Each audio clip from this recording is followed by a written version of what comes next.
ህወሓት አሁን እኔ እንደ ድርጅትም አልወስደውም እንደ ፖለቲካል ድርጅትም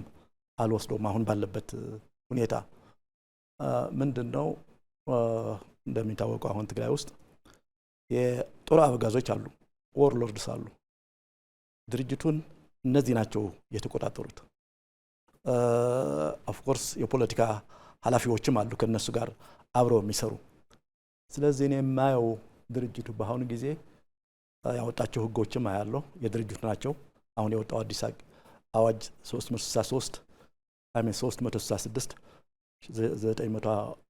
2018 የሚል አዋጅ አለ ይሄ ሙሉ በሙሉ አፋኝ እና አሁን የሚወስደው ማለት ነው ድርጅቱ ወደ ቴሮሪስትነት ተቀይሯል ድሮ ውል ነበረው የተወሰነ አምባገነን ቢሆንም የሚገዛበት ውል ነበረው አሰራር ነበረው ድርጅቱን ድሮ እኔ የምገልጸው አምባገነን ድርጅት ሆኗል በሚል ወደዛ ተሸጋግሯል አምባገነን ነው የሚል ሐሳብ ነበረኝ አሁን ግን ከአምባገነንም አልፎ ሽብርተኛ ድርጅት ሆኗል ይሄ ነው እኔ እንግዲህ ይሄ ዝም ብዬ በአዋጆቹ ማየት ይፈልጋል ሞት ነው የወሰነው በዚህ በአዲስ አዋጅ ቀላሉም ማለት በሞትም ሊያስቀጣ የማይችል ነገር ሁሉ በሞት እንዲቀጣ በእስራት በእድሜ ልክ እስራት እንዲቀጣ ነው የወሰነው ከዛም በላይ በየዕለቱ ትግራይ ውስጥ ያለው ሁኔታ ስናየው አሁን ጀስት ሴቶች ወጣቶች ሽማግሌዎች እየታሰሩ እየተሳደዱ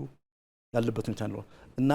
ሙሉ በሙሉ ትግራይ ውስጥ ያለው አሁን ፍርሃት ከዚህ ድርጅት ሽብርተኛ ባህሪ የተነሳ ይመስለኛል ስለዚህ እኔ ከአምባገነንነት ወደ ሽብርተኝነት የተሻገረ ይመስለኛል ስለዚህ አምባገነንነቱ ይቆያል ምክንያቱም እንዳልኩሽ በንድፈ ሐሳብ ደረጃም በርዕዮተ ዓለም ደረጃም የላባደሩ አምባገነንነት እንጂ ሌላ የለም ብሎ የተቀበለ ድርጅት ስለነበር ስለዚህ አምባገነን ነው በራሱ ፕሮግራም ውስጥ ማለት ነው የላባደርና የአርሶ አደር አምባገነንነት ነው መሰረታለው ያለው ስለዚህ ለሌሎች ሐሳቦች ሌሎች ተለዋጭ አስተያየቶች ፖሊሲዎች የሚፈቅድ አልነበረም ከዛም በላይ ቅድም እንዳልኩሽ እኔ ነኝ መሪ ከኔ በላይ የሚያውቅ ነገር ማንም የለም ብሎ ስለሚያምን በዚህ አምባገነን ሆኖ ቆይቷል ማለት አለኝ ግን አሁን እንዳልኩሽ ከአምባገነንነት ተሻግሮ ወደ ሽብርተኛ ድርጅት ተሻግሯል ከፕሪቶሪያው ስነት በኋላ እንግዲህ የራስን እድል በራስ መወሰን የሚለው አሻሚ ነገር የያዘ ይንቀሳቀስ ነበር አሁን እንደገና አሁን ባለው ሰነድና አካሄድ ደግሞ ይሄ ዲፋክቶ ስቴት የራስ የመንግስት መሰረታለሁ የሚለው እንዲያውም አሁን የትግራይ ክልላዊ መንግስት እኮ አይልም የትግራይ መንግስት ነው የሚለው ማለት ነው እንደ አንድ ራሱን የቻለ ዲፋክቶ ስቴት ወስዶ ነው እየተንቀሳቀሰ ያለ ስለዚህ ይሄን ሲያደርግ ብዙ ህጎችንና ህገ መንግስቱን እሱ ያጸደቀውን ህገ መንግስት ጥሷል እንደሚታወቀው ከሻዕቢያ ጋር እየተገናኘ ነው ከውጭ ኃይላት ጋር እየተገናኘ ነው ይሄም ያለ ህገ መንግስቱ እውቅና የራሴ ነኝ ብሏል ፕሪቶሪያን አፍርሷል ብዙ በወንጀል የሚያስጠይቁት ነገሮችን ያፈረሰ ነው የሚገኘው ይሄ ሁሉ የሚያደርገው ወደ ጦርነት መግባት ይፈልጋል አሁን እንግዲህ ሁለት ጊዜ እየተሳሳተ ነው በ2018 13 እንዳልኩሽ ማዕከላዊ መንግስት ወድቋል የሚል ግምገማ ነበረው ወድቋል ስለዚህ በአንድ ወር ውስጥ መጥረግ ይቻላል ይሄን መንግስት በአንድ ወር ውስጥ ባይሆንም ይሄ በሚዲያ በአዋጅ የተናገሩት ነው ካልሆነ ደግሞ 2 ወር ይፈጅብናል አዲስ አበባ ደርሰን ይሄን መንግስት የአብይን መንግስት ለመገልበጥ ይብል ነበራቸው አሁን ደግሞ ከዛ ያጠረ እንዲያውም ያኔ ብቻችን ነበር አሁን ግን ከጎናችን ፋኖ አለ ሻዕቢያ አለ አልቡርሃን አለ ዋስበር ሁሉም ጎናችን ስላሉ የሚወስድብን አንዳንዶች የሚሉት በቀናት የሚቆጠር የሚል ነው በቀናት ነው የሚቆጠረው አብይን ለማፍረስ ነው የሚሉት እንግዲህ አንዳንዶቹ ያፈዙባቸዋል እንኳን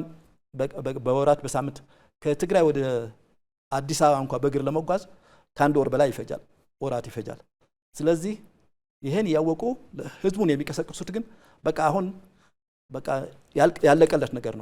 ያለቀለት ነገር ስለሆነ እኛ ሄደን እንደገና እናፈርሳለን አሉ ካፈረሱ በኋላ ግን ምንድነው ዓላማቸው ነው በኢትዮጵያ አንድ ኮንስቲቱሽን ስር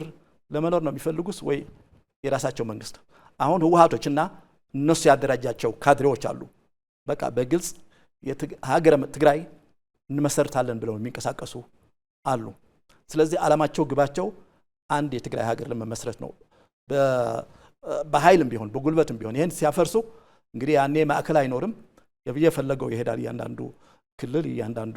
ብሔር የፈለገውን ያደርጋል። እኛም ባለ ምንም ችግር ነጻነታችን አውጀን እንመሰርታለን። ይሄ ነው አንደርላይንግ ውስጥ ያለው ጉዳይ ይሄ ነው። ስለዚህ ጦርነቱን እና ኢትዮጵያን ማፍረስ የሚፈልጉት ሌላ የላቀ ዓላማ ኑሯቸው አይደለም ወይ ለኢትዮጵያ የተሻለ ነገር ለማምጣት አይደለም። ምክንያቱም ከአሁን በፊት ወድቀዋል እኮ ኦልሬዲ ተፈትነው ወድቀዋል። እነዚህ ተፈትነው የወደቁ ሰዎች እንደገና አዲስ ነገር ለኢትዮጵያ ሕዝብ ሊያመጡለት አይችሉም። ለትግራይ ሕዝብ አዲስ ነገር ሊያመጡለት አይችሉም። ወድቀዋል ኦልሬዲ። ስለዚህ የወደቀ እንደገና አዲስ ነገር አመጣልኝ ብለህ አትገምትም። እንዲያውም ምንም አይነት ሪፎርም አላደረጉም። ምንም አይነት የአይዲዮሎጂ ለውጥም አላደረጉም። የፖለቲካ አቅጣጫ ለውጥም ሳያደርጉ ባረገው አሳስባቸው ኢትዮጵያንም እንቆጣጠራለን፣ ከሌሎች ጋር ሆነን እንቆጣጠራለን፣ ትግራይንም እንለውጣለን ያሉ ነውና ይሄ የማይሰራ የማይሆን ነው። ግን ሀሳባቸው እንዳልሽው ወደ ጦርነት ነው። ይሄ በይፋ በውስጣዊ መጽሔታቸው ሁሉ ጽሁፋቸው ሁሉ የገለጹት ነው።